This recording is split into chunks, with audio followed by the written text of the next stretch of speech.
De opkomst wie grut van de morgen. Honderden ambtenaren uit heel Noord-Nederland kwamen naar de Tesselschade-straat in Ljouwert voor een protestmars. En haar boodschap is duidelijk. Er moet nou meer leen bij. Met jouw regering, maar wat gebeurt er? Iedereen krijgt op zijn minst een inflatiecorrectie en ook dat gebeurt bij ons niet. Het kan echt niet. Bij huis nog, ja. Dan moet een beetje van de rot opkomen machinaal. Het is de tweede keer in de Kwartskofke dat de ambtenaren in actie komen. Eerder weer er ook al een protestmars in Rotterdam. Maar hier is de actie grutter.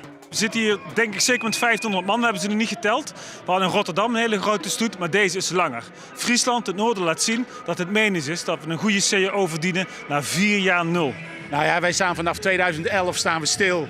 Als je kijkt naar de sectoren om ons heen, dan zie je behoorlijke loonstijgingen daar. Wij staan nu ruim 1600 dagen stil. En ja, het is nou de hoogste tijd. Maar het draait net alleen nog om meer leen. Er is ook angst voor banenverlies. De actievierders krijgen ik stiepen van burgemeester Kronen. We hebben er ook steeds contact over met Den Haag, met de ministers, met de Kamerleden. Maar we weten allemaal dat het een harde strijd. En daarom is het zeer belangrijk dat jullie ook je laten zien op zo'n duidelijke manier. Dus succes voor jullie actie is voor ons net zo belangrijk als voor jullie zelf, zodat we samen kunnen optrekken. Ja, omdat die banen zijn natuurlijk van belang voor Leeuwarden en Friesland. Maar ook voor de mensen uit Drenthe en Groningen die hier zijn. En wij willen niet meer inleveren dan in de Randstad. Iedereen snapt, er moet soms bezuinigd worden. Maar niet meer hier dan in de rest van Nederland. Wij gaan net zo lang door totdat we het hebben.